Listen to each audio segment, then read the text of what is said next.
તો માયાભાઈ આહિરના પુત્ર જયરાજ આહિર ફરી એકવાર વિવાદમાં આવ્યા છે। જૂનાગઢના ભવનાથની તળેટીમાં પ્રાઇવેટ બસ લઈને પહોંચ્યા હોવાનો આરોપ છે। જયરાજ આહિર શિવરાત્રીના મેળામાં ખાનગી બસ લઈને પહોંચ્યા હોવાનો આરોપ છે।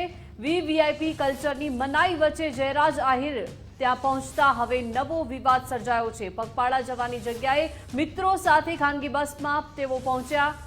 વીડિયો વાયરલ થતા જ જૂનાગઢ કલેક્ટરે તપાસના આદેશ આપ્યા છે। તો માયાભાઈ આહિરના પુત્ર છે જયરાજ આહિર કે જેઓ ફરી એક વખત વિવાદમાં આવ્યા છે, કેમ કે જૂનાગઢ ભવનાથનો મેળો અત્યારે ચાલુ છે અને તે દરમિયાન તેઓ પ્રાઇવેટ બસ લઈને ત્યાં પહોંચ્યા હોવાનો આરોપ છે। જયરાજ આહિર શિવરાત્રીના મેળામાં ખાનગી બસ લઈને મિત્રો સાથે પહોંચ્યા છે, જેનો આ વિડીયો સામે આવ્યો છે। વધુ માહિતી સાથે સંવાદદાતા અતુલ જોડાઈ ગયા છે। અતુલ, માયાભાઈ આહિરના પુત્ર જયરાજ આહિર ફરી એક વખત વિવાદમાં પ્રાઇવેટ બસ લઈને ગયા હોવાની વિગતો છે। શું આ અંગે માહિતી મળી રહી છે? જી દીપિકા, ચોખ્ખું જણાવી દઉં કે જ્યારે અત્યારે ભવનાથના મેળાનો આજે ત્રીજો દિવસ છે અને જ્યારે કહેવાય કે ભક્તોનું ઘોડાપૂર ઉમટ્યું છે, સાથે સાથે આ વખતના મેળામાં જે વીઆઈપી કલ્ચર છે તેને લઈ અને તમામ વાહનો છે તેને બંધ કરી દેવામાં છે, પ્રતિબંધ કરવામાં આવે છે। જે ભાજપના પદાધિકારીઓ છે કે કોઈ પણ અધિકારીઓ છે તે પણ પોતાના અનિવાર્ય સંજોગોને સિવાય છે તે કોઈ વાહનોનો ઉપયોગ કરતા નથી। ત્યારે જયરાજ આહિરનો જે સોશિયલ મીડિયામાં વિડીયો વાયરલ થયો છે તેમાં એ આખી બસ લઈ અને ભવનાથ મેળા સુધી પહોંચ્યો છે તેવો વિડીયો છે તે વાયરલ થયો છે। હાલ આ વિડીયોને લઈને જયરાજ આહિર છે તે ફરી છે તે વિવાદમાં આવ્યો છે કે તે આખી બસ લઈ અને કઈ રીતે છે તે ભવનાથ તળેટી ખાતે પહોંચ્યો, સાથે તેની સાથે કોણ કોણ છે, કોણ કોણ આ લોકો આવ્યા છે, આખી બસ કઈ રીતે ભવનાથ તળેટી સુધી પહોંચી કે જ્યારે વાહનો ઉપર પ્રતિબંધ જ છે ત્યારે આ બસ કઈ રીતે આવી તેવા પણ અનેક સવાલ ઉભા થયો છે। હાલ આ વિડીયોને લઈ અને કલેક્ટર સાહેબે છે તે જૂનાગઢ કલેક્ટર અનિલ રાણાવસિયાએ તપાસના આદેશો આપ્યા છે કે આ બસ અહીંયા કઈ રીતે પહોંચી અને તેની સાથે કોણ કોણ છે અને કોની રહેમ રાહે બસ અહીંયા સુધી પહોંચી છે। પણ હાલ આ વિડીયોને લઈ અને જે જયરાજ આહિર છે તે ફરી વિવાદમાં આવ્યો છે। જે દીપિકા। જી અતુલ, આભાર વિગત સાથે જોડાયા તે બદલ। સહયોગી વિકાસ લાઈવ જોડાઈ ગયા છે। વિકાસ, વીવીઆઈપી કલ્ચરની મનાઈ વચ્ચે હવે જયરાજ આહિર ભવનાથની તળેટીએ પ્રાઇવેટ બસ લઈને પહોંચ્યા છે મિત્રો સાથે, વિડીયો પણ સામે આવ્યો છે। બિલકુલ એવું લાગી રહ્યું છે કે જયરાજ આહિર જાણે કે વિવાદોનો પર્યાય બની ચૂક્યા છે। બગદાણા પ્રકરણમાં તો હજુ તપાસ ચાલી રહી છે, એ જ કેસમાં એમને જેલમાં જવાનો વારો પણ આવ્યો, એમને જામીન ચોક્કસથી મળી ગયા છે। એ વિવાદ હજુ તો શાંત થાય, બધું થાય પૂરું એવામાં જૂનાગઢમાં જ્યારે પહોંચ્યા હતા મહાશિવરાત્રીના મેળામાં, ત્યાં મનાઈ છે તમે પગપાળા જવાનું છે, લોકો 8 થી 9 કિલોમીટર ત્યાં ચાલીને પહોંચતા હોય છે। એવામાં આ વિડીયો સામે આવ્યો અને આ વિડીયો જયરાજ આહિરે પોતાના ઇન્સ્ટાગ્રામમાં એમણે સ્ટોરી શેર કરી છે, જેમાં જોવા મળી રહ્યું છે એક લક્ઝુરિયસ બસ આવે છે, એમની સાથે ઘણા બધા સાથીઓ પણ છે અને તે જૂના અખાડા સુધી પહોંચી જાય છે। સવાલ એ છે કે અહીંયા તંત્રે આ વખતે નિર્ણય લીધો છે, જે ત્યાં કામ કરનાર કર્મચારીઓ છે એમના માટે જ પાસની વ્યવસ્થા છે, બીજા કોઈના માટે મોટા મોટા અધિકારી, મંત્રીઓ, પદાધિકારીઓ તમામ ચાલીને જાય છે। તો પછી જયરાજ આહિર અહીંયા એક સાથે આટલી મોટી બસ લઈને આ લોકો સાથે અહીંયા કેવી રીતે પહોંચી ગયો, સૌથી મોટો સવાલ છે। હવે આ સમગ્ર બાબતે જૂનાગઢ કલેક્ટરે પણ તપાસના આદેશ આપી દીધા છે અને વિડીયોની ખરાઈ કર્યા બાદ, તપાસ કર્યા બાદ આખરે ત્યાં સુધી ગાડી કેવી રીતે પહોંચી એ તમામ સામે કાર્યવાહી કરવામાં આવશે। જયરાજ આહિર સામે પણ કાર્યવાહી થઈ શકે છે, જોવાનું રહેશે જૂનાગઢ કલેક્ટર શું નિર્ણય લે છે। પણ એક વાત નક્કી છે કે કોઈને કોઈ વિવાદને લઈ જૂનાગઢથી હવે વિવાદ સામે આવ્યું જયરાજ આહિરનો। જયરાજ આહિર જાણે કે વિવાદોનો પર્યાય બની ગયા છે આખા આ ગુજરાતમાં, એવું લાગી રહ્યું છે। બગદાણાની ચર્ચા ચાલતી હતી અને હવે આ મેળામાં જયરાજ આહિરની ચર્ચાઓ થવા લાગી છે। જી બિલકુલ, આભાર વિકાસ વિગત સાથે જોડાયા તે બદલ।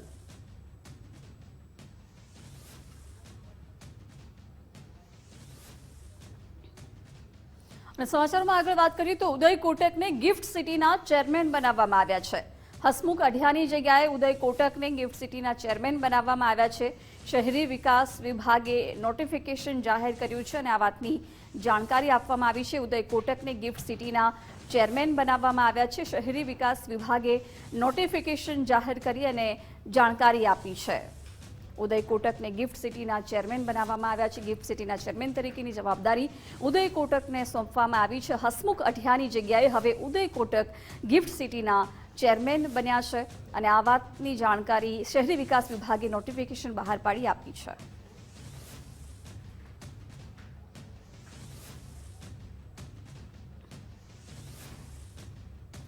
એએમસીના સ્કૂલ બોર્ડના નવા ભવનનું લોકાર્પણ કરાયું. નવરંગપુરામાં નવનિર્મિત સ્કૂલ બોર્ડનું લોકાર્પણ થયું છે. મુખ્યમંત્રીના હસ્તે નવનિર્મિત ભવનનું લોકાર્પણ કરાયું. શતાબ્દી શિક્ષા મહોત્સવ અંતર્ગત આ કાર્યક્રમ યોજાયો હતો, જ્યાં સ્થાનિક ધારાસભ્ય અને પાલિકાના હોદ્દેદાર પણ હાજર રહ્યા હતા. નગર પ્રાથમિક શિક્ષણ સમિતિ દ્વારા આ કાર્યક્રમનું આયોજન કરવામાં આવ્યું હતું. શતાબ્દી શિક્ષા મહોત્સવ અંતર્ગત કાર્યક્રમ યોજાયો હતો, જ્યાં મુખ્યમંત્રી ભૂપેન્દ્રભાઈ પટેલે હાજરી આપી. સ્થાનિક ધારાસભ્ય અને પાલિકાના હોદ્દેદાર પણ આ કાર્યક્રમમાં ઉપસ્થિત રહ્યા હતા. નગર પ્રાથમિક શિક્ષણ સમિતિ દ્વારા આ સમગ્ર કાર્યક્રમનું આયોજન કરવામાં આવ્યું હતું, જ્યાં મુખ્યમંત્રી હાજર રહ્યા અને એએમસીના નવા સ્કૂલ બોર્ડના ભવનનું લોકાર્પણ આજે કરવામાં આવ્યું છે. નવરંગપુરામાં નવનિર્મિત સ્કૂલ બોર્ડનું આજે લોકાર્પણ કરાયું. અમદાવાદ સ્કૂલ બોર્ડ ભવનના લોકાર્પણ બાદ સીએમની જાહેર સભા. શતાબ્દી શિક્ષા મહોત્સવ અંતર્ગત સ્માર્ટ શાળાનું લોકાર્પણ થયું. સ્કૂલ બોર્ડ ભવન અને સ્માર્ટ શાળાનું લોકાર્પણ. 100 જેટલા શ્રેષ્ઠ શિક્ષકોને સન્માન કરવામાં આવ્યું. શિક્ષણ મંત્રી પ્રદ્યુમન વાજા અને રાજ્ય શિક્ષણ મંત્રી રીવાબા જાડેજાની પણ ઉપસ્થિતિ જોવા મળી. આજે મુખ્યમંત્રીશ્રીના વરદ હસ્તે નવનિર્મિત સ્કૂલ બોર્ડ ભવન અને સ્માર્ટ શાળાઓનું લોકાર્પણ થયું છે. વડાપ્રધાન શ્રી નરેન્દ્રભાઈ મોદી સાહેબનું સ્વપ્ન છે કે દેશના અંતિમ છેવાડાના બાળકને પણ શ્રેષ્ઠ શિક્ષણ મળવું જોઈએ. આજે અમદાવાદની ગલીઓમાં ચાલતી શાળાઓ એ સ્માર્ટ ક્લાસરૂમથી સજ્જ થઈ છે. જ્યારે બાળક ક્લાસમાં બેસી અને ડિજિટલ સ્ક્રીન પર ભૌગોલિક ઘટનાઓ કે વૈજ્ઞાનિક પ્રયોગો જુએ છે, ત્યારે તેના આત્મવિશ્વાસમાં જે વધારો થાય છે તે જ આપણી સાચી સફળતા છે. આપણે માત્ર ઇમારતો નથી બનાવી રહ્યા, પણ આવતીકાલના ભારતના ભાગ્ય વિધાતાઓને આપણે ઘડી રહ્યા છીએ. મલ્ટી લેવલ પાર્કિંગની સુવિધા સાથેનું આ નવું ભવન એ વહીવટી કાર્ય ક્ષેત્રમાં પણ ખૂબ વધારો કરશે. અમદાવાદ સ્કૂલ બોર્ડના કાર્યક્રમમાં સીએમ હળવા મૂડમાં દેખાયા છે. શિક્ષકોને સંબોધીને કહ્યું કે કેમ બધા શિક્ષકો શાંત થયા? તમારો એક પિરિયડ 45 મિનિટનો છોકરાઓ સાંભળે છે. આજે તમારો વારો આવ્યો છે. શિક્ષકો થાકી જાય એ ચાલશે નહીં. નગર પ્રાથમિક શિક્ષણ સમિતિએ 100 વર્ષ પૂરા થયા, આપણે નથી થયા. તમારો એક પીરિયડ 45 મિનિટ સુધી છોકરાઓ સાંભળે છે ને આરામથી, તો તમારે આજે સાંભળવાનો વારો આવ્યો છે એવું છે? અમે તમારામાંથી શીખવા વાળા છીએ. શિક્ષકોમાંથી જ બધું, આખી દુનિયાને ક્યાંય પણ કંઈ શીખવું હોય તો એ શિક્ષક જ કહેવાય, અને શિક્ષક પાસેથી જ મળે એવું છે. એટલે શિક્ષકો થાકી જાય કે શાંત થઈ જાય એવું ચાલશે નહીં. હજુ તો 100 વર્ષ જ થયા છે.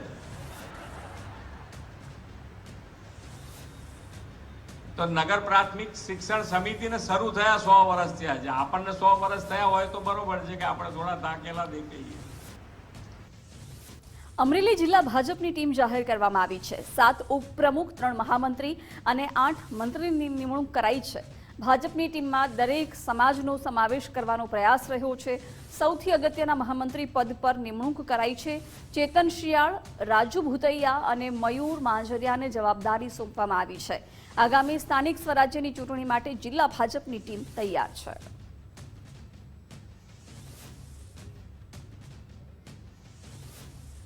આમ આદમી પાર્ટીએ 5 લોકોને પાર્ટીમાંથી સસ્પેન્ડ કર્યા છે. સુરેન્દ્રનગર જિલ્લાના 5 જેટલા કાર્યકર્તાઓને સસ્પેન્ડ. રાજુ કરપડાની નજીકના લોકોને આપે સસ્પેન્ડ કર્યા છે. સુરેન્દ્રનગર જિલ્લા પ્રભારી અમૃત મકવાણા સસ્પેન્ડ થયા છે, તો ઉમરપાડા જિલ્લા પંચાયત પ્રભારી વહાનભાઈ સસ્પેન્ડ થયા છે. મૂડી જિલ્લા પંચાયત પ્રભારી પણ સસ્પેન્ડ થયા.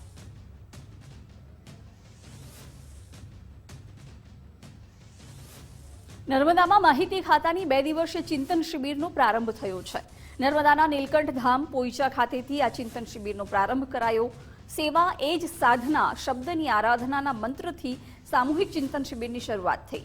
માહિતી ખાતાની કામગીરીને વધુ વેગવાન બનાવવા ચિંતન કરવામાં આવશે. છેવાડાના માનવી સુધી નિર્ણય યોજના પહોંચાડવાની જવાબદારી રહેલી છે, ત્યારે માહિતી ખાતાની ભૂમિકા સરકાર અને જનતા વચ્ચે સેતુ બનાવવાનો પ્રયત્ન કરે છે. ત્યારે આપણી જવાબદારી પ્રચાર પૂરતી જ નથી તેવું માહિતી કમિશનરે જણાવ્યું.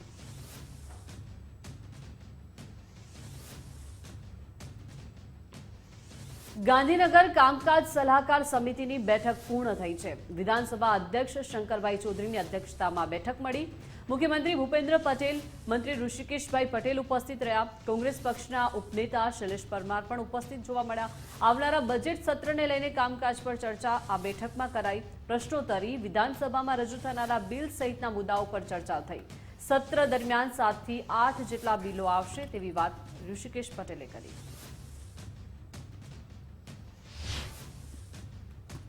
તમામ વિગતો ગૃહ શરૂ થાય એ વખતે ધ્યાને ગૃહના મૂકવાના જ છે. બિલો તો જેમ આવશે, જેમ ચર્ચામાં જેમ નોટિસ મળે એથી એ તબક્કાવાર કુલ જે 7, 8, 10 બિલો આવવાના છે એ ક્રમશઃ સરકારી કામકાજના દિવસે લેવામાં આવશે. વિધાનસભાના ઉપાધ્યક્ષ તરીકે પૂર્ણેશભાઈ મોદીએ ફોર્મ ભર્યું. પૂર્ણેશભાઈ મોદીએ વિધાનસભા ઉપાધ્યક્ષ માટે ફોર્મ ભર્યું છે. ભાજપે ઉપાધ્યક્ષ તરીકે પૂર્ણેશભાઈ મોદીને મેદાને ઉતાર્યા છે. 16મીએ વિધાનસભા ઉપાધ્યક્ષ માટેની ચૂંટણી થવાની છે. જેઠા ભરવાડે રાજીનામું આપતા આ જગ્યા ખાલી પડી હતી. પૂર્ણેશભાઈ મોદીનું ઉપાધ્યક્ષ તરીકેનું ફોર્મ આ ગૌરવવંતી વિધાનસભામાં ભર્યું છે અને મને ખૂબ ખુશી છે કે એક એવા સિનિયર લીડર આવનારા દિવસોમાં ઉપાધ્યક્ષ તરીકે માનની શંકરભાઈના સાથી તરીકે, એમના અધ્યક્ષ તરીકે, ઉપાધ્યક્ષ તરીકે સુપેરે વિધાનસભાની કાર્યવાહી એ તમામ આ કાર્યવાહી પૂર્ણ થયા બાદ સંભાળશે. આજે અમે એનું ફોર્મ ભર્યું છે અને અમને આનંદ છે પાર્ટીને અને સરકારને એક એવા સિનિયર લીડર, એક વિઝનરી આગેવાન એ વિધાનસભાના ઉપાધ્યક્ષ થવા જઈ રહ્યા છે. કોંગ્રેસ નેતા શૈલેષ પરમારે ઉપાધ્યક્ષનું ફોર્મ ભર્યું છે. કોંગ્રેસ હાઈકમાન્ડે મને ફોર્મ ભરવાનું કહ્યું તેવી વાત તેમણે કરી છે. વિધાનસભાની પરંપરા પ્રમાણે ઉપાધ્યક્ષ પદ વિપક્ષને મળે છે. હું યુવાન ધારાસભ્ય દલિત સમાજમાંથી આવું છું તેવી વાત શૈલેષ પરમારે કરી. ભાજપ ઉપાધ્યક્ષ પદ વિપક્ષને આપતી નથી તેવું પણ કહ્યું.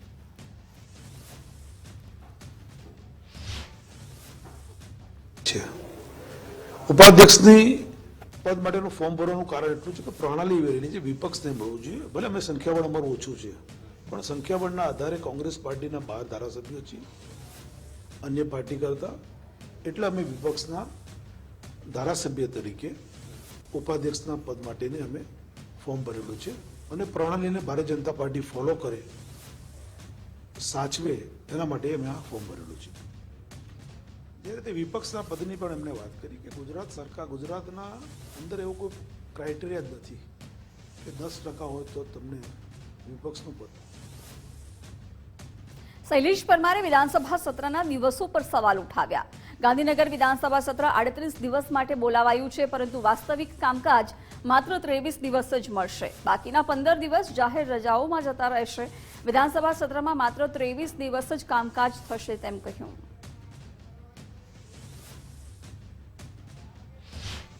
નોર્મલી કામકાજ સલાહકાર સમિતિની મિટિંગ થયા પછી પત્રકાર મિત્રો સાથે કામકાજ સલાહકાર સમિતિમાં જે ચર્ચાઓ થઈ એની ચર્ચાઓ અમે કરી શકતા હતા. ગઈ વખતે વિધાનસભા ગૃહમાં માનનીય અધ્યક્ષશ્રીએ વિધાનસભા ગૃહની અંદર જ રૂલિંગ આપ્યું હતું કે કામકાજ સલાહકાર સમિતિની મિટિંગમાં થયેલો ચર્ચા એ જ્યાં સુધી વિધાનસભા ગૃહમાં અધ્યક્ષશ્રી દ્વારા જાહેર કરવામાં ના આવે ત્યાં સુધી એની ચર્ચા થઈ શકતી નથી. પણ જે રીતે ભારતીય જનતા પાર્ટીની સરકારે વિધાનસભાનું આ ગૃહ એ 38 દિવસ માટે બોલાવ્યું છે એવું જે જાહેર કર્યું છે, જેનું જાહેરનામું પણ બહાર પડ્યું છે, પણ આ વિધાનસભાનું આ જે સત્ર છે એ 38 દિવસમાં 23 દિવસ જ ફક્ત મળવાનું છે. અને આ 23 દિવસમાં 2 દિવસ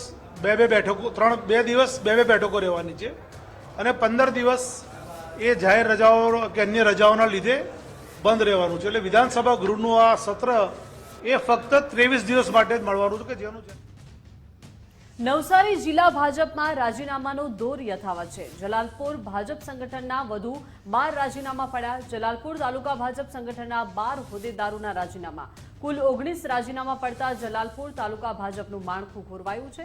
સતત 3 દિવસથી રાજીનામા પડતા સંગઠન માટે હવે ચિંતાનો વિષય બન્યું છે.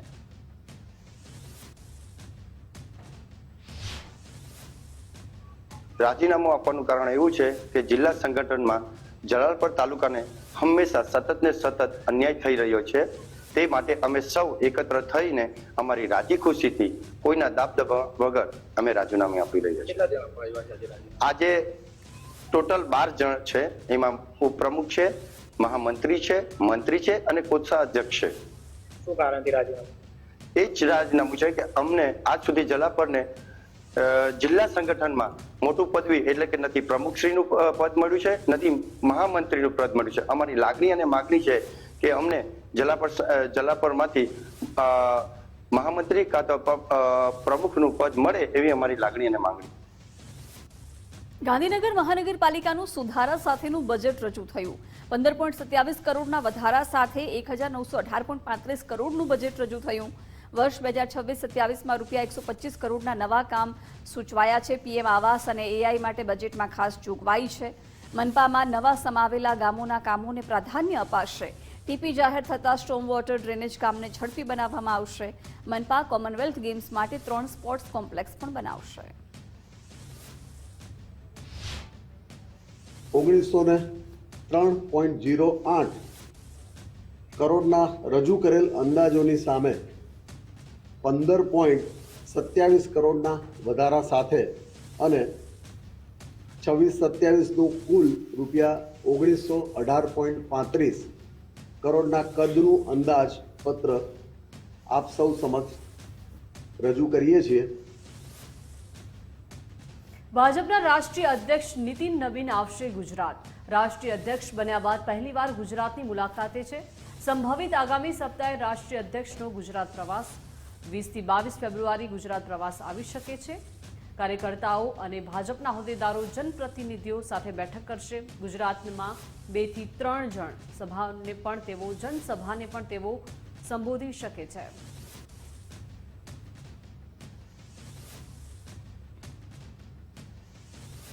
સાબરમતી ગાંધી આશ્રમ મેમોરિયલ ટ્રસ્ટની બેઠક મળી. મુખ્યમંત્રીની અધ્યક્ષતામાં ગવર્નિંગ કાઉન્સિલની બેઠક મળી હતી. કાઉન્સિલના વાઇસ ચેરમેન નાયબ મુખ્યમંત્રી પણ હાજર રહ્યા. નાયબ મુખ્યમંત્રી હર્ષભાઈ સંઘવીએ કામગીરીની સમીક્ષા કરી હતી. અદ્યતનીકરણ નવીનીકરણની કામગીરીની સમીક્ષા કરવામાં આવી છે. માર્ચ 2026 સુધીમાં વધુ 16,000 પ્લાન્ટેશનનું પણ આયોજન રહેલું છે. 28 મકાનોની રેસ્ટોરેશન કામગીરીમાંથી 22નું રેસ્ટોરેશન પૂર્ણ થયું છે. માર્ચ 2026 સુધીમાં રેસ્ટોરેશન કામગીરી પૂરી થઈ જશે.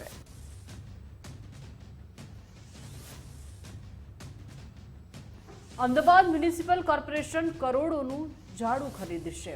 સફાઈ કામદારો માટે 3 કરોડથી વધુની ખરીદી કરવામાં આવશે. 2 લાખ પોઝી ઝાડુ રૂપિયા 54.80ના ભાવે ખરીદી કરાશે.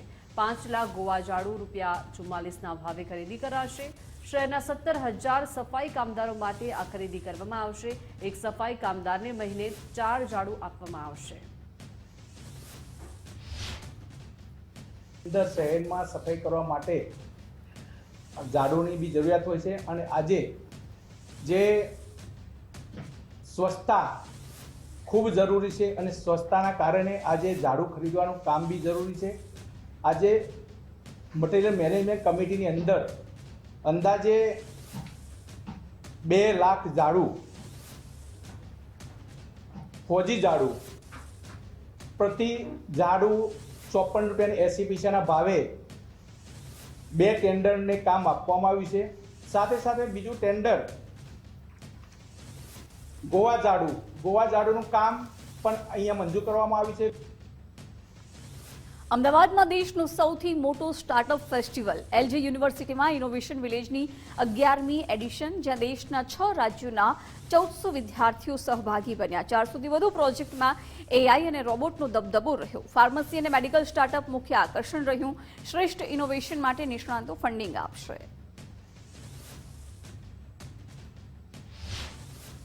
આ સ્ટાર્ટઅપ અને સ્ટાર્ટઅપ સમિટ અને સ્ટાર્ટઅપ સ્ટુડન્ટોને વેગ આપી અને આમાં એક ઇકોસિસ્ટમ બનાવી અને નવા બિઝનેસ જનરેટ કરી અને દેશને કઈ રીતે આગળ લઈ જવો અને આ આપણા ભાવિ જે એન્ટરપ્રેન્યોર્સ છે એને કઈ રીતે વેગ આપવો, એમને કઈ રીતે પ્રોત્સાહન આપવું અને તેઓ ગ્લોબ સામે જોવા બદલે ભારત સામે જુએ અને ભારતના વિકાસ સામે જુએ. તો આ એક અનેરો પ્રયાસ એ લોકો કરી રહ્યા છે અને આ પ્રયાસ વર્ષો સુધી ચાલુ રહેશે અને દેશની ઇકોનોમી અને ગુજરાતની ઇકોનોમી ખાસ કરીને વધારવામાં આવા પ્રયાસો ખૂબ જ લાભદાયી નીકળશે. તો હું એમને બેસ્ટ વિશીઝ આપું છું અને એમને સક્સેસ, આ ઇવેન્ટનું સક્સેસફુલ થાય એને માટે પણ એમને શુભેચ્છાઓ. આજે 1400+ સ્ટુડન્ટ્સ જે છે એ એના ઇનોવેશન્સ ના પ્રોજેક્ટ્સ જે છે એ લઈને આવ્યા છે. લગભગ 6 સ્ટેટ્સથી જે છે એ લોકો પોતાના ઇનોવેશન અને સ્ટાર્ટઅપ્સ લઈને અહીંયા આવ્યા છે. એલજે ઇનોવેશન વિલેજ આ 11th એડિશન્સ છે અને દર વર્ષે એ સતત જે છે એ બધાનું ધ્યાન ખેંચતું રહ્યું છે. અને જે આપણા માનનીય વડાપ્રધાનનું જે સ્વપ્ન છે કે વિકસિત ભારત અને આત્મનિર્ભર ભારત બનાવે, તો એલજે યુનિવર્સિટી એ સ્વપ્નને સાકાર કરવા માટે જબરજસ્ત પ્રયત્ન કરી રહી છે. આજે જે છે એ આ ઇનોવેશન વિલેજની ખાસિયત જે છે એ એઆઈ ગેલેરી, જેની અંદર 53+ એઆઈ રિલેટેડ પ્રોજેક્ટ્સ જે છે એ છોકરાઓ ડિસ્પ્લે કરીને આવ્યા છે. તો અમારી ટીમ ચાલુ થઈ હતી 2014થી. 2014થી આજે 2026 થઈ. એમાં અમે 10 ગાડી બનાવી છે.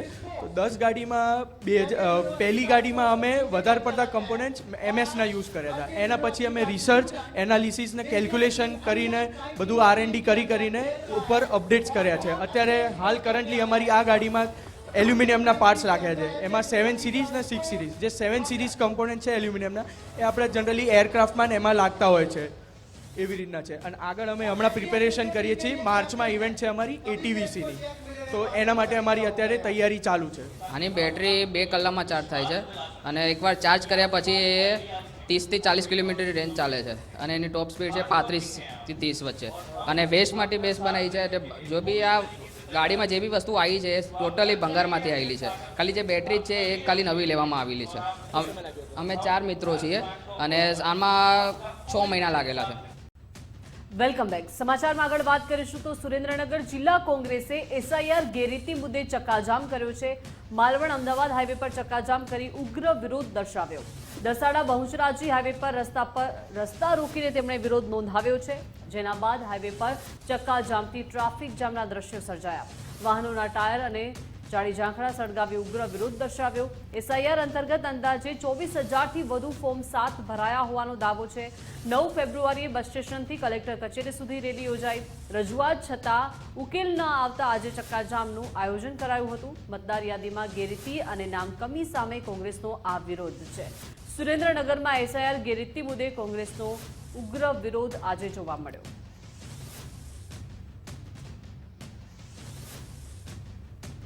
સાવલી એસટી ડેપોના કાર્યક્રમમાં કેતન ઇનામદારે મોટું નિવેદન આપ્યું છે. જાહેર મંચ પરથી મંત્રી કમલેશ પટેલ સમક્ષ ધારાસભ્યએ નિવેદન આપ્યું, કામ માંગવાની મારી સ્ટાઇલ અલગ છે, પણ ઇરાદો ખોટો ન હતો. સાવલીની જનતા માટે વહેલું બધું મેળવી લેવું હતું. પ્રજાના પ્રશ્નો માટે મને કોમ્પ્રોમાઇઝ કરવાની ટેવ નથી. કહ્યું, પોતાની જાત માટે સમાધાન કરી શકું, પણ જનતા માટે નહીં. સાવલીના વિકાસ માટે ધારાસભ્યએ મંચ પરથી વલણ સ્પષ્ટ કર્યું. કહ્યું કે ભાજપ સરકાર 6.5 કરોડ જનતાની ચિંતા કરે છે. સ્વામીજીની કૃપાથી આપણે કહું આ વિસ્તારના નાગરિક તરીકે, અને હું તમને કહું છું ને કે 6.5 કરોડની ભારતીય જનતા પાર્ટીની સરકાર 6.5 કરોડની જનતાની ચિંતા કરે છે. હા, મેં કીધું હમણાં મારા મંત્રી સાહેબને, સાહેબ થોડીક માગવાની સ્ટાઇલ અલગ હતી, પણ ઈરાદો ખોટો નતો. મને કદાચ વહેલું લઈ લેવું છું. મને એવું હતું મારા વિસ્તારને વહેલું આપી દઉં અને કોમ્પ્રોમાઇઝ કરવાની કદાચ ટેવ નથી. સમાધાન હું મારી જાત માટે કરી શકું, મારી પ્રજા માટે નહીં કરી શકતો. મારો વીક પોઈન્ટ છે. સુરત શહેર પોલીસ કમિશનર કચેરીએ સંકલનની બેઠક મળી. ધારાસભ્યો અને પોલીસ વિભાગના અધિકારીઓ ઉપસ્થિત રહ્યા. સંકલનમાં ટ્રાફિક અને અશાંત ધારા મુદ્દે ધારાસભ્યની રજૂઆત. ઉધના વિધાનસભાના ધારાસભ્ય મનુભાઈ ફોગાવાની રજૂઆત. ઉધનામાં 4 સોસાયટીઓમાં અશાંત ધારો લાગુ કરવાની માંગ કરાઈ. 2 કોમ્યુનિટી વચ્ચે શાંતિ અને અમન જળવાય તે માટે માંગ કરાઈ. કાયદાકીય પ્રક્રિયા બાદ અશાંત ધારા અંગે નિર્ણયની ખાતરી આપી. પાંડેસરાથી ઉધના તરફ ટ્રાફિકની સમસ્યા અંગે પણ રજૂઆત કરાઈ. અશાંત ધારા માટે અમુક સોસાયટીઓ તે રજૂઆત બી કરેલી હતી અને એમને અરજી બી કરેલી છે. હવે અરજીને અલગ અલગ સ્ટેજથી અરજીના માટેના જવાબો લેવામાં આવતા. સોસાયટીઓવાળા, સોસાયટીને સામેવાળા આ બધાના જવાબો લઈને એ અશાંત ધારાની ફાઇલો આગળ વધતી હોય છે. અત્યારે કમિશનરશ્રી અને કલેક્ટરશ્રી સુધી આ ફાઇલો પહોંચેલી છે. એટલે આજે અમારી ત્યાં આગળ ઔપચારિક રીતે એક ચર્ચા થઈ હતી કે ભાઈ અમારે અશાંત ધારો લાગુ ક્યારે થશે. તો કમિશનરશ્રીએ એમ કીધું છે કે અશાંત ધારાની ફાઇલ અમારા સુધી આવેલી છે અને 3-4 દિવસની અંદર અમે એની અંદર જે બી જોવાનું છે, વિચારવાનું છે કરી અને ઓકે થઈ જશે એટલે અમે ત્યાં ગાંધીનગર મોકલશું ને ગાંધીનગરથી પછી આગળ પાસ થઈને આવે કે ના રિજેક્ટ થઈને આવે એ જ્યારે આવે ત્યારે તમને અમે કહી દઈએ. પાટણ સર્કિટ હાઉસ ખાતે સંકલનની બેઠકમાં વિવાદ થયો. પ્રાદેશિક કમિશનરના અધ્યક્ષસ્થાને સંકલનની બેઠક મળી હતી. ધારાસભ્યના પ્રતિનિધિને મીટિંગમાં પ્રવેશ ન આપતા વિવાદ થયો. ધારાસભ્ય દિનેશ ઠાકોરે પોતાના પ્રતિનિધિને બેઠકમાં મોકલ્યા હતા. પ્રાદેશિક કમિશનરે ધારાસભ્યના પ્રતિનિધિને પ્રવેશ ન આપ્યો. ધારાસભ્ય દિનેશ ઠાકોરે પ્રાદેશિક નિયામક સામે સવાલો ઉઠાવ્યા છે. કહ્યું, અનેક સમસ્યાઓથી શહેરીજનો ત્રસ્ત છે. મેં મારા પ્રતિનિધિને સંકલનની બેઠકમાં મોકલ્યા હતા. નગરપાલિકાના પ્રમુખના પતિ કયા હોદ્દાની રૂએ બેસી શક્યા? પ્રાદેશિક કમિશનરની બેવડી નીતિ સામે ધારાસભ્યએ રોષ ઠાલવ્યો. કહ્યું, ઉચ્ચ અધિકારીએ આવી બેવડી નીતિ ન અપનાવવી જોઈએ. ભલે ના આવવા દીધા એના સામે મારો કોઈ વાંધો વિરોધ નથી, પણ હારીજ નગરપાલિકાના પ્રમુખના પતિ તેમજ હારીજ નગરપાલિકાના ઉપપ્રમુખના પતિ એ કઈ હોદ્દાની રૂએ અંદર બેઠા છે? આવી બેવડી નીતિ શા માટે પ્રાદેશિક કમિશનર કરી રહ્યા છે? હારીજને અત્યારે તમે જુઓ તો બે હાલ કરીને મૂક્યું છે આ સત્તાધીશોએ. હારીજની પ્રજા તાહીમામ પોકારી ગઈ. ત્યારે આ પ્રશ્નોની રજૂઆત કરવા મેં મારા પ્રતિનિધિ તરીકે અમારા શહેર પ્રમુખશ્રીને મોકલ્યા, પણ એમને એન્ટર ના કર્યા અને એમને અંદર જવા પણ ના દીધા. અને જે કંઈ પ્રશ્નોની રજૂઆત અમારી હતી એ અસ્થાને રહી ગઈ. અને સુરત શહેર ભાજપનું માળખું જાહેર કરાયું. મહામંત્રી, મંત્રી, ઉપાધ્યક્ષ સહિતના પદ માટેની જાહેરાત સુરત શહેર ભાજપના હોદ્દેદારોનું નિયુક્ત કરવામાં આવ્યા છે.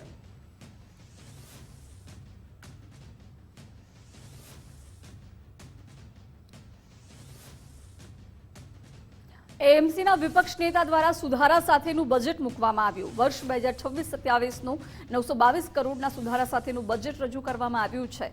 સત્તાધીશ પક્ષ દ્વારા 18,518 કરોડનું બજેટ રજૂ કરવામાં આવ્યું હતું. વિપક્ષ નેતા શહેજાદ ખાન પઠાણે 19,440 કરોડનું અંદાજપત્ર રજૂ કર્યું. રિવરફ્રન્ટ પર મિરેકલ ગાર્ડન બનાવવા 50 કરોડ માટેની માંગ કરી. ટ્રાફિકની સમસ્યાનો ઉકેલ થાય તે માટે 20 કરોડ રૂપિયાની માંગ કરાઈ. ઇવેન્ટ મેનેજમેન્ટની રચના કરવા માટે ખાસ માંગ કરવામાં આવી છે. કોંગ્રેસ પક્ષ દ્વારા નગરજનોને સારી પ્રાથમિક સુવિધા આપવાની વાતો પ્રાધાન્ય આપી નગરજનોની સુખાકારીમાં વધારો તથા વિકાસ માટે કોંગ્રેસ પક્ષે જે 922 કરોડનો પ્રજાલક્ષી સુધારો મૂકેલ છે તેમાં પક્ષથી પર રહી અમારો સુધારો સર્વસંમતિ મંજૂર કરવા માટે મીડિયાના માધ્યમથી હું ભારતીય જનતા પાર્ટીને ખાસ વિનંતી કરું છું અને આવનારો સેશનમાં 19-20 તારીખે જે સેશન છે એમાં કોંગ્રેસ પાર્ટી આક્રમક તરીકે આ અમદાવાદ શહેરની પ્રાથમિક સુવિધાના મુદ્દાના ધ્યાનમાં રાખી અમદાવાદ શહેરની જનતા માટે કોંગ્રેસ પાર્ટીના તમામ કોર્પોરેટરો સેશનમાં આક્રમક તરીકેથી ભારતીય જનતા પાર્ટીના ઉપર પ્રહારો કરવામાં આવશે. એએમસીના ડેપ્યુટી એસ્ટેટ ઓફિસરનો ચોંકાવનારો લેટર અને આ લેટરથી ગડબડાટ મચ્યો છે. દક્ષિણ ઝોનના ડેપ્યુટી એસ્ટેટ ઓફિસરે પત્ર વાયરલ થયો છે. પત્રની સાથે આરટીઆઈ એક્ટિવિસ્ટોનું લિસ્ટ પણ સામે આવ્યું છે. હેરાનગતિ કરતા હોવાનો પણ આ પત્રમાં ઉલ્લેખ છે. કેટલાક લોકો અધિકારીઓને પરેશાન કરતા હોવાના પણ આરોપ લગાડવામાં આવ્યા છે. એએમસીની કામગીરીમાં હેરાન પરેશાન કરતા હોવાનો પણ આ પત્રમાં ઉલ્લેખ છે. ગેરકાયદે બાંધકામ મામલે હેરાન કાર્યવાહી સમયે જે હેરાન કરાઈ રહ્યા છે તેવું પણ આ પત્રમાં દાવો છે. આરટીઆઈ એક્ટિવિસ્ટોએ એસીબીમાં ફરિયાદની ધમકી આપતા હોવાની પણ આ પત્રમાં વાત છે. કોંગ્રેસ સાથે સંકળાયેલા કેટલાક લોકોના નામનો પણ ઉલ્લેખ છે. પત્રમાં કોંગ્રેસના પ્રદેશ મહામંત્રી રાજેશ સોનીનું પણ નામ છે. એએમસીના અધિકારીના લેટર બોમ્બથી ભારે ખળભળાટ મચ્યો છે. એએમસીના અધિકારીઓને બ્લેકમેલ કરતા હોવાનો પણ મોટો આરોપ થયો છે.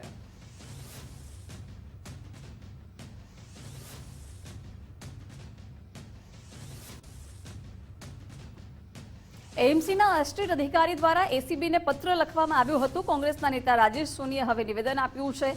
એસ્ટેટ અધિકારીએ એસીબીમાં 20 જેટલા નામનો ઉલ્લેખ કર્યાનો દાવો તેમણે કર્યો.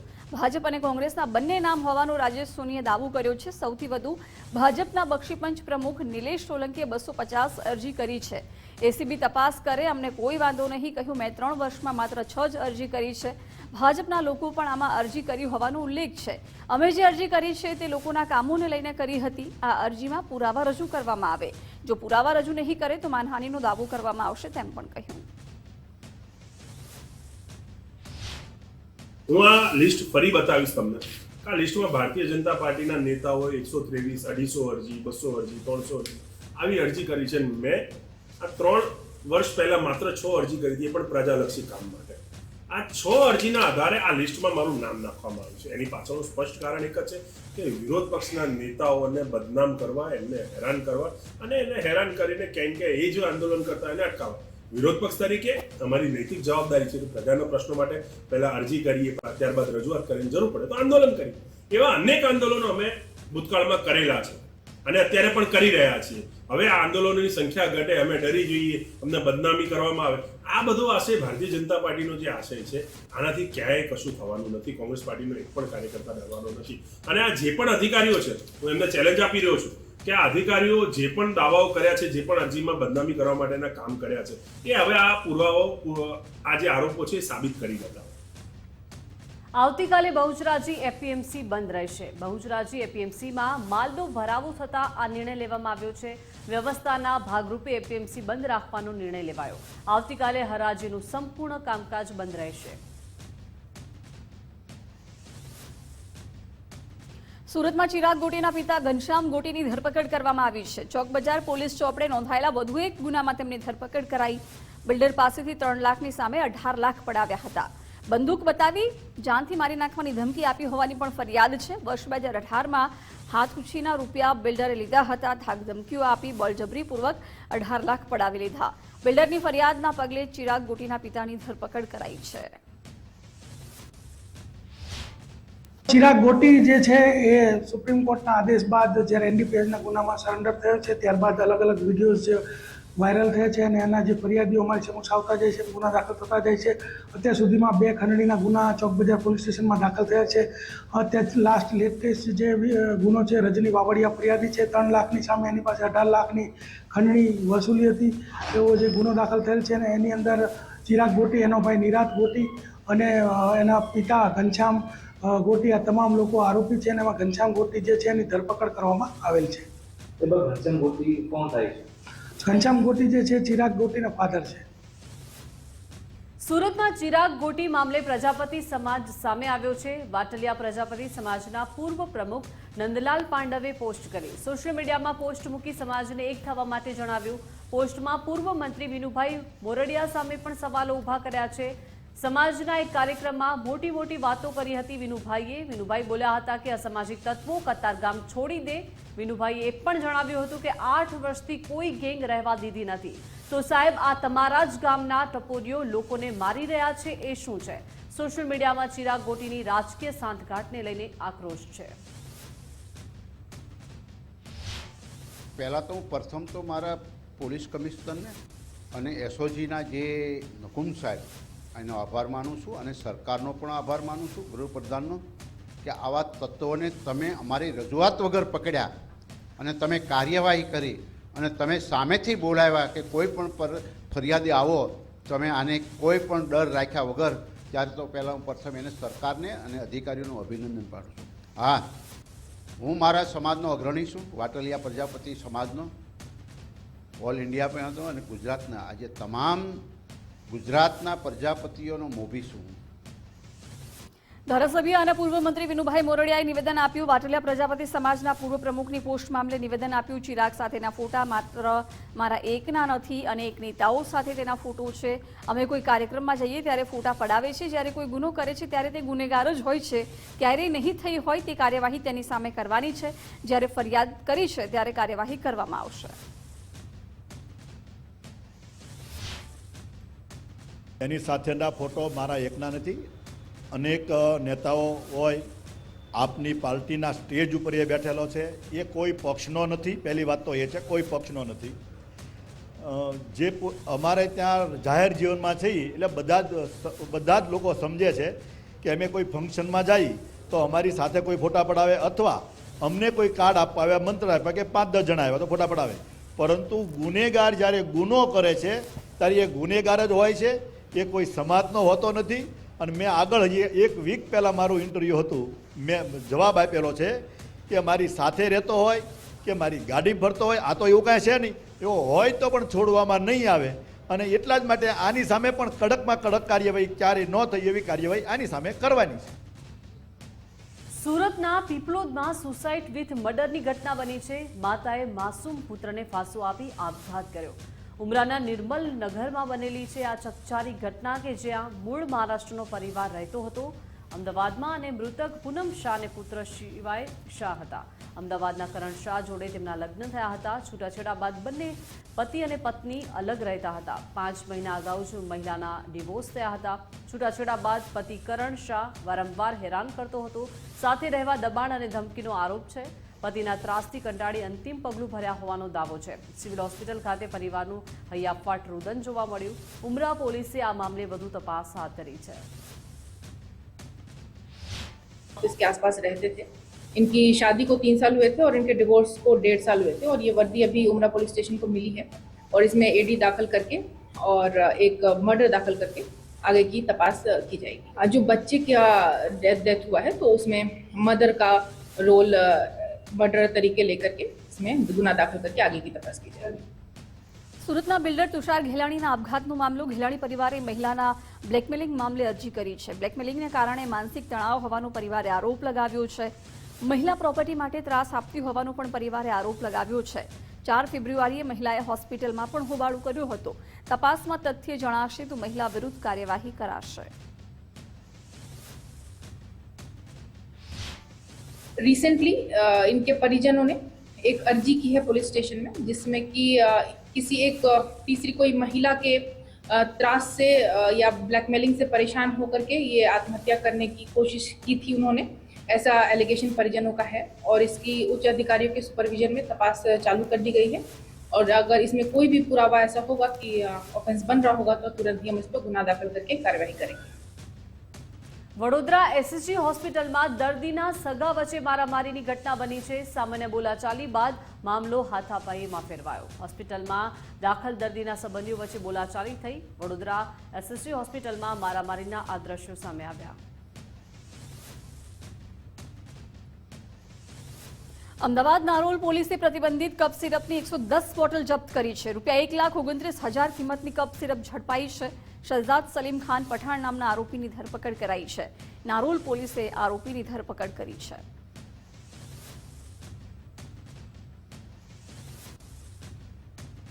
કોડીના ડોડાશા ગામમાં યુવક પર હુમલા બાદ તણાવનું વાતાવરણ ઊભું થયું છે. ઉનાના શખ્સોએ મોડી રાત્રે યુવક પર હુમલો કરી ગંભીર ઈજા પહોંચાડી.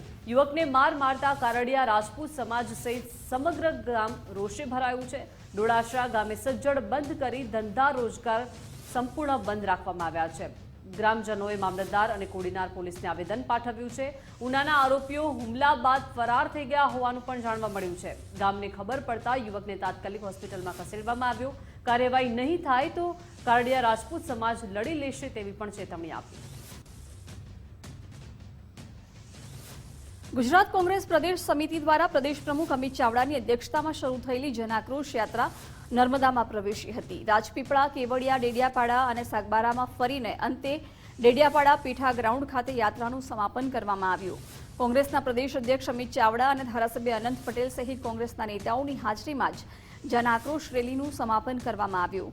કોંગ્રેસના આગેવાનોએ આમ આદમી પાર્ટી પર પ્રહાર કર્યા હતા.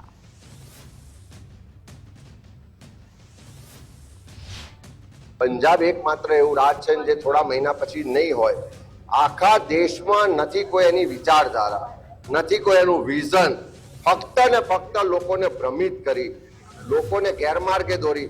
ભાજપ આરએસએસની વિચારધારાથી, એની ડિઝાઇનથી, બી ટીમ તરીકે ભાજપ આરએસએસના પૈસાથી કામ કરે છે એ લોકો ઓળખી ગયા છે. ધીમે ધીમે એક પછી એક લોકો એ પાર્ટી છોડી રહ્યા છે. દ્વારકામાં 50 કિલો ગૌમાંસ મળતા ભારે રોષ છે. હિન્દુ સંગઠનો દ્વારા વિરોધ પ્રદર્શન કરવામાં આવ્યું. પ્રાંત અધિકારીને આવેદનપત્ર પાઠવવામાં આવ્યું. રેલી કાઢી ગૌ હત્યા બંધ કરવાના નારા લગાવ્યા. કાયદો વ્યવસ્થા હાથમાં લેવાની પણ ચીમકી અપાઈ છે. સંતોએ જનતા રેડ કરવાની પણ ચેતવણી આપી દીધી છે. આખા દ્વારકા પંથકમાં હિન્દુ સમાજમાં ભારે આક્રોશ છે. બોટાદના ગઢડામાં જૂના મંદિર પાસે દબાણ દૂર કરાયા છે. ચુસ્ત પોલીસ બંદોબસ્ત સાથે બુલડોઝર ફેરવાયું. ગેરકાયદે ઓટલા સહિતના દબાણો તોડી પડાયા છે. સાંખ્ય યોગી બહેનો અને મહિલા પોલીસ વચ્ચે ઘર્ષણ થયું. એમ્બ્યુલન્સ જવા માટે રસ્તો ખુલ્લો કરાયાનો પણ દાવો છે. નોટિસ આપીને તુરંત તોડફોડ કરવા સામે વિરોધ. કોંગ્રેસે આ ડિમોલેશનને ગેરવ્યાજબી ગણાવ્યું છે. નિરાકરણ નહીં આવે તો કોંગ્રેસ આંદોલન કરશે.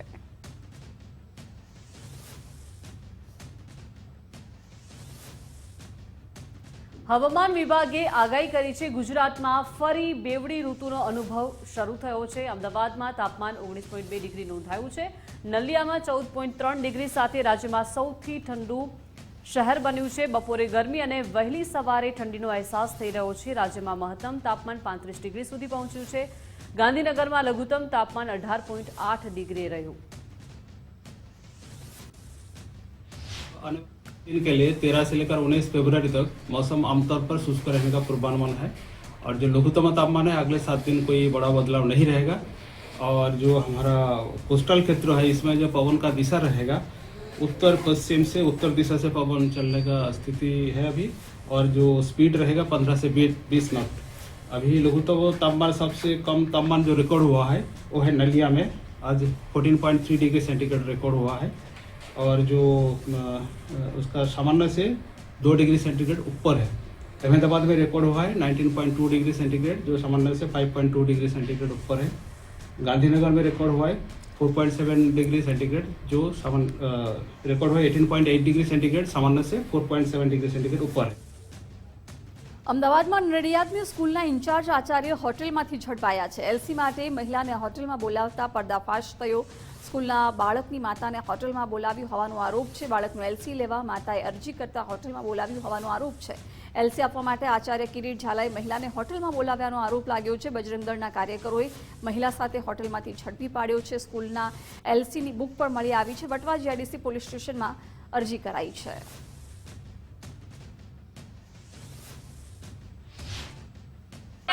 નડિયાદ બોલાવી હતી. મેં એમને કીધું કે સાહેબ હું હોસ્ટેલે આવી જાઉં. ત્યાં સુધીનો મારા જોડે મેસેજ છે ભાઈ મારા બરાબર. ત્યાં સુધીનો મારા જોડે મેસેજ છે કે ભાઈ હું હોસ્ટેલે આવી જાઉં. તેમને મને હોસ્ટેલે ના પાડી કે તમે નડિયાદ આવી જાઓ. નડિયાદ ગઈ તો નડિયાદ પેલી શું કહેવાય બેંકમાં લઈને ગયા. બેંકમાં જઈને મારા જોડે આધાર કાર્ડ લીધું. આધાર કાર્ડ લઈને ઉપર ખાલી એક નોર્મલી કાગળિયું કાઢીને એમને સહી કરાવડાવી. પછી મને એવું કીધું કે હવે ફર્સ્ટ એન્ડ લાસ્ટ મુલાકાત તમે કોઈને જોડે લઈને આવતા નહીં, એકલા આવજો અને આ જગ્યાએ આવજો. તે પછી મેં મારા ભાઈઓને જાણ કરી. બોટાદમાં વૃદ્ધાની આબરૂ લૂંટવાનો પ્રયાસ કરનારની ધરપકડ કરવામાં આવી છે. આરોપી ભૂપત ગોહિલની ગણતરીના કલાકોમાં ધરપકડ કરાઈ. ગઢડાના ઈશ્વરિયા ગામે 75 વર્ષીય વૃદ્ધા પર હુમલો થયો હતો. પોલીસે આરોપીને ગામમાં ઉઠક બેઠક કરાવી માફી મંગાવી. હુમલામાં વૃદ્ધા ઇજાગ્રસ્ત થતા સારવાર અર્થે હોસ્પિટલ ખસેડાઈ. પોલીસે આરોપી વિરુદ્ધ જુદી જુદી કલમો હેઠળ ગુનો નોંધ્યો છે. રાત્રિના આશરે 10 વાગ્યા આસપાસ આજે નરેન્દ્રસિંહ ઉર્ફે કાનો છે તે પોતે આ વૃદ્ધ મહિલા એકલી જોઈ અને તેમના ઘરમાં જઈ અને લાજ લેવાના ઈરાદે તેમના પર હુમલો કરેલ હતો. આથી આ ઘટનાક્રમને જોઈ અને બોટાદ પોલીસ દ્વારા તાત્કાલિક ફરિયાદ દાખલ કરવામાં આવી છે અને આ આરોપીને ઝડપી પાડવામાં આવ્યો છે. આ આરોપીને ત્યારબાદ અટક કરીને ગુનાહિત ઇતિહાસના આધારે તથા અન્ય તપાસ પણ શરૂ છે.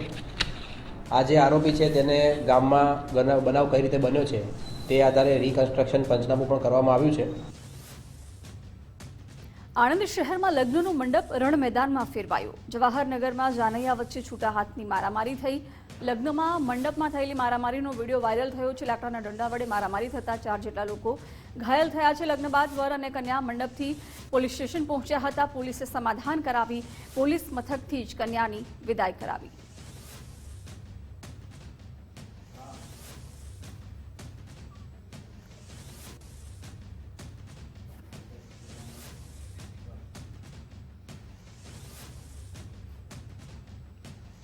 ખેડાના કપડવંજમાં ડીજે આઈસરના સ્ટન્ટનો વિડીયો વાયરલ થયો છે. કપડવંજના જગડુપુર ગામે ડીજે આઈસરના ખતરનાક સ્ટન્ટ જોવા મળ્યા છે. લગ્ન પ્રસંગમાં ડીજે સંચાલકે આઈસર આગળથી ઊંચી કરી નાખી. વરઘોડામાં હજારો લોકોની વચ્ચે ડીજે આઈસરના આ જોખમી સ્ટન્ટ જોવા મળ્યા છે. ડીજે આઈસર સાથે બાઇક ચાલકોનો પણ આતંક દેખાયો છે. અમદાવાદમાં પ્લેન દુર્ઘટનાનો કેસ સામે આવ્યો છે. 8 મહિના બાદ એર ઇન્ડિયાએ સ્વજનોને સામાન પરત કર્યો છે. મૃત્યુ પામેલા મુસાફરોનો બચી ગયેલો સામાન સ્વજનોને આપવામાં આવ્યો છે. ધાનેરા તાલુકાના થાવર ગામના સૌદાનભાઈ ચૌધરીને સામાન આપવામાં આવ્યો છે. દીકરાનો સામાન પરત મળતા ભાવુક દ્રશ્યો સર્જાયા. દીકરા કમલેશ અને પુત્રવધુ ધાપુના લગ્નનું આલ્બમ મળ્યું છે પરત. ત્યારે અર્ધ વળેલી હાલતમાં પરિવારને આ આલ્બમ પરત સોંપાયું છે. એ વખતે હું એને મૂકવા ગયા હતા, અમે બંને જણ, એના મમ્મીને અમે બંને જણ એમને મૂકવા ત્યાં ગયા હતા. આ પહેલી વખત આવી હતી જ્યારે અમારી દીકરાને વહુને અમે ત્યાં એરપોર્ટ ઉપર મૂકીને એ અમારા એક એડિશનલ ડ્રેસમાં જ ગઈ હતી. એટલી અમારી મર્યાદામાં રહીને અમારી વહુ હતી એ પણ રહી હતી. તો પછી એમને મૂક્યા. 11:30 એ રિપોર્ટિંગ કરાવી અને અંદર ગયા. એટલે પછી અમે 2-3 વખત હું મૂકવા ગયેલો. તો આ સાથે બુલેટિનમાં અત્યારે બસ આટલું જ. વધુ સમાચાર માટે આપ જોતા રહો ગુજરાત ફર્સ્ટ. નમસ્કાર.